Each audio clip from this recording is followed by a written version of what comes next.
Good morning guys, welcome back to our channel. तो आज के व्लॉग की शुरुआत शॉन्टू या मोंटू नहीं कर रहे हैं। आज के व्लॉग की शुरुआत मैं कर रही हूँ। तो सुबह के बज चुके हैं 6। मैं 6 बजे उठ गई हूँ, लेकिन उठते उठते बेड से निकलते निकलते 10 से 15 मिनट लग ही जाते हैं। तो 6:15 के आसपास हो चुके हैं। अब मैं फटाफट से नहाऊंगी और पूजा करके फिर उसके बाद मैं मोंटू को उठाऊंगी कि चलो उठो और मम्मी को रेडी करो क्योंकि उन्हें ऑफिस जाना है। नहाने जाने से पहले मुझे पूरा 1 से 1.5 लीटर पानी पीना पसंद है, क्योंकि इतना सारा पानी पीने के बाद पेट बहुत अच्छे से साफ़ हो जाता है एंड स्किन भी ग्लो करती है। तो the first thing I do in the morning is drink plenty and lots of water.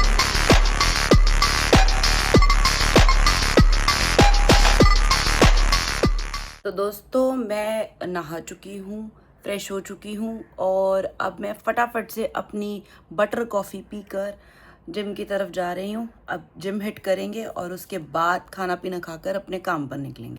अब तैयार होके मैं जा रही हूँ जिम की तरफ, लेकिन कॉफ़ी पीने के बाद, नॉट खाने के बाद, मैं एक बनाना ज़रूर खाती हूँ। और बिकॉज हेवी लिफ्टिंग के लिए यू नीड लिटिल कार्ब्स, ताकि आप अच्छे से लिफ्ट कर सकें। तो मैं एक बनाना या एप्पल या कोई भी या कुछ नट्स खाकर ज़रूर जाती हूँ। और इसके बाद मैं एक सनस्क्रीन ज़रूर लगाती हूँ, चाहे गर्मियाँ हो चाहे सर्दियाँ हो, चाहे आप कहो कि जिम में आपको इंडोर में तो वर्कआउट करने क्या फ़र्क पड़ता है, बट नो, अब वैसे तो दिल्ली पोल्यूशन से भरी पड़ी है, पर फिर भी जब भी सूरज निकलता है उसकी रेज हमारी स्किन को किसी भी तरीके से डैमेज कर सकती है। और अपने आप को प्रोटेक्ट करने के लिए, अपनी स्किन को प्रोटेक्ट करने के लिए एक सनस्क्रीन का होना इज़ वेरी इंपॉर्टेंट, बहुत ज़रूरी है। तो ये 2 काम मैं गाड़ी में बैठकर करती हूँ, एक फ्रूट खाना और दूसरी सनस्क्रीन लगाना, और फिर फटफट से जिम पहुँच जाना। तो चलो जिम चलते हैं, फिर वहाँ जाकर मिलते हैं कि आज हम क्या वर्कआउट कर रहे हैं। तो वो मैं पूरा का पूरा स्प्लिट दिखाऊंगी आज आप लोगों को। तो मैं पहुंच चुकी हूँ जिम, और आज मैंने सोचा था कि मैं हायरॉक्स स्टिमुलेशन करूँगी। बहुत दिन हो गए, काफ़ी टाइम से हायरॉक्स स्टिमुलेशन नहीं करी। तो हायरॉक्स स्टिमुलेशन के अंदर हम लोग जैसे कि 8 किलोमीटर हमको भागना होता है, लेकिन it's 1 kilometre and then station and then 1 kilometre and station. तो उसके अंदर मैं भागना प्रेफर करती हूँ बाहर रोड पर। मैं ट्रेडमिल पे भागना प्रेफर नहीं करती हूँ, बिकॉज ट्रेडमिल पे भागने में और नॉर्मल भागने में ज़मीन आसमान का फ़र्क होता है। लेकिन जैसे कि आज का बाहर का AQI है 386, और चैट GPT ने बोला है कि आइडियल AQI होना चाहिए 150 के आसपास, इससे ऊपर नहीं होना चाहिए फॉर रनिंग। तो भाई, मेरे चैट GPT ने तो क्लियरली मना कर दिया है कि दिल्ली की इस प्रदूषित वायु में तुम बाहर नहीं भाग सकती हो। तो आज की हायरॉक्स स्टिमुलेशन के अंदर हम लोग ट्रेडमिल पे ही भागेंगे और अपने स्टेशंस परफॉर्म करेंगे। तो आज के लिए बाहर की रनिंग स्किप करेंगे और जिम के अंदर ही करेंगे। तो I am workout person, morning person, पर जो सुबह के जिम की सबसे बुरी चीज़ मुझे लगती है, दैट इज़, अभी दिखाती हूँ, देखो। मतलब कैसे हायरॉक्स स्टिमुलेशन के अंदर आपको back to back you have to run, you have to do your station workout. तो बीच में पॉज लेकर मेरे को वेट करना पड़ता है तकरीबन 8 से 10 मिनट का, कि कोई ट्रेडमिल खाली हो तो मैं उस पर चढ़ूँ और उसके बाद मैं रनिंग करूँ। क्योंकि अंदर करनी थी रनिंग ट्रेडमिल पर, तो हम सब कुछ आज हाफ करेंगे। 1 किलोमीटर की जगह 500 मीटर। तो फर्स्ट 500 मीटर डन। अब जा रहे हैं स्केच की तरफ, 500 स्केच करेंगे आज। प्लान में थोड़ा सा चेंज है कि जिम का स्केच का हैंडल ब्रेक हो रखा है, तो स्केच नहीं कर सकते, उसकी जगह दूसरी चीज़ के लिए जाते हैं। तो वॉल बॉल से स्टार्ट करते हैं। फिर से क्यू में लगे हुए हैं, इंतज़ार कर रहे हैं कि ट्रेडमिल खाली हो तो चलें। तो हायरॉक्स स्टिमुलेशन अगर आप जिम में कर रहे हैं और सुबह के पीक आवर्स में या इवनिंग के पीक आवर्स में कर रहे हैं, तो वर्स्ट आइडिया, वर्स्ट। 5 मिनट इंतज़ार करने के बाद finally I got the treadmill. So now let's hit next 500 meters, second round. Second 500 done. अब हम लोग जा रहे हैं, we will do lunges. Now we're hitting the third round, again 500 meters. After lunges, next we'll do burpees. Now भागने के बाद 500 metre run करने के बाद मेरे को पीछे वॉशरूम आ गया, तो मैं सुसु करने आई हूँ। पसीनों के साथ साथ वाटर निकलने को हो रहा है, ऊपर से भी नीचे से भी। तो वॉशरूम करके next station, third station burpees चलते हैं। Lots and lots of water secretion and excretion, not secretion. अब जल्दी चलते हैं बर्पीस ब्रॉड जंप। लेकिन यार बीच में बहुत सारा मोमेंटम टूट गया क्योंकि ट्रेडमिल खाली नहीं मिलता है। तो आप बाहर रनिंग करने के लिए जाते हो तो बहुत बेटर रहता है कि आप जैसे आपने स्टेशन किया आप नीचे उतर जाओगे और नीचे पार्किंग में चले जाओगे भागने के लिए। लेकिन ट्रेडमिल के लिए 5-5 मिनट वेट करना, मेरा मोमेंटम टूट जाता है। मैं अपने ट्रेनर को बोलती हूँ भाई मेरा वार्म अप ठंडा हो जाता है, तो मुझसे इस तरीके से होता नहीं है। चलो टाइम नहीं वेस्ट करते, लेट्स गो।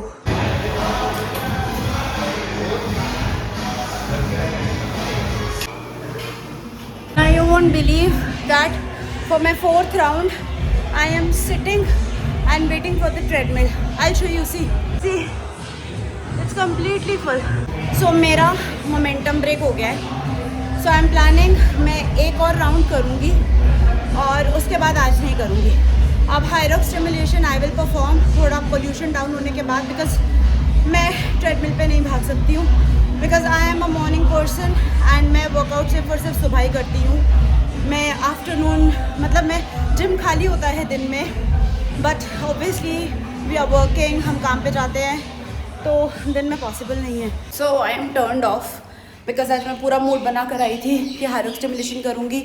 तकरीबन 8 नहीं सही तो एटलीस्ट 4 किलोमीटर्स तो रन करूँगी, लाइक डिस्ट्रीब्यूट करके 500, बट पूरा का पूरा मोमेंटम ब्रेक हो गया एंड मूड ऑफ हो गया, तो आई स्किप्ड इट। सेकेंडली मेरे शोल्डर में भी काफ़ी पेन हो रहा था, तो अब मैं जा रही हूँ भैया के यहाँ पर अपनी फिजियोथेरेपी का सेशन लेने के लिए।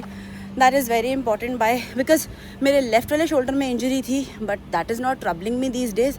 मेरा राइट वाला shoulder is paining and it is literally troubling me a lot.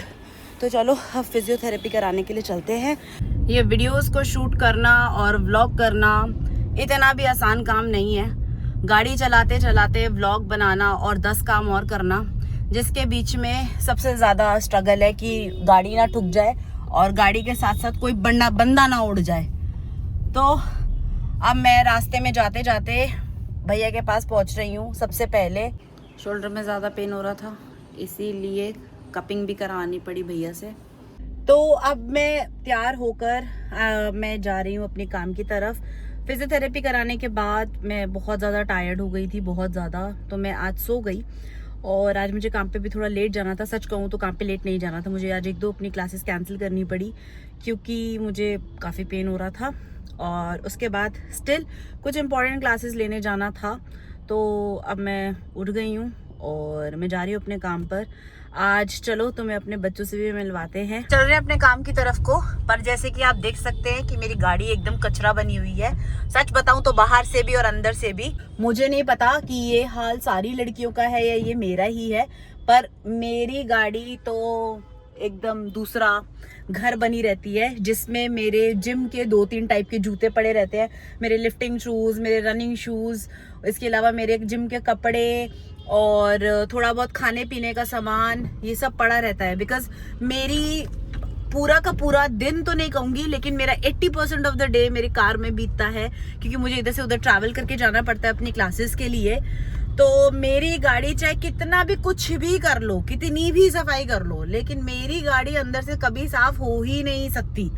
तो आई डोंट नो कि ये सिर्फ मेरा ही हाल है या पूरी सारी लड़की समाज का ये हाल है। Give potassium hydroxide and water.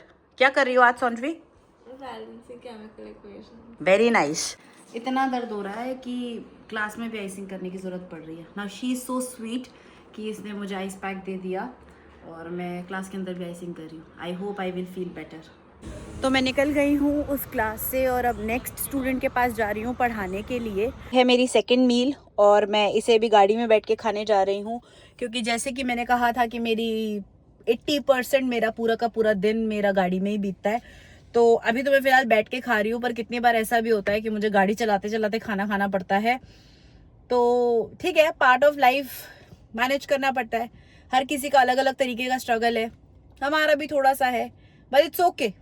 I have accepted it and I am happy. भगवान हमें दे रहा है सारी चीज़ें, हमें उसका शुक्र करना चाहिए। तो मैं आ गई हूँ दूसरी क्लास में। वैसे तो अगर आप जानते हैं तो बाय प्रोफेशन मैं मैथ्स की टीचर हूँ, स्टूडेंट्स को पढ़ाती हूँ।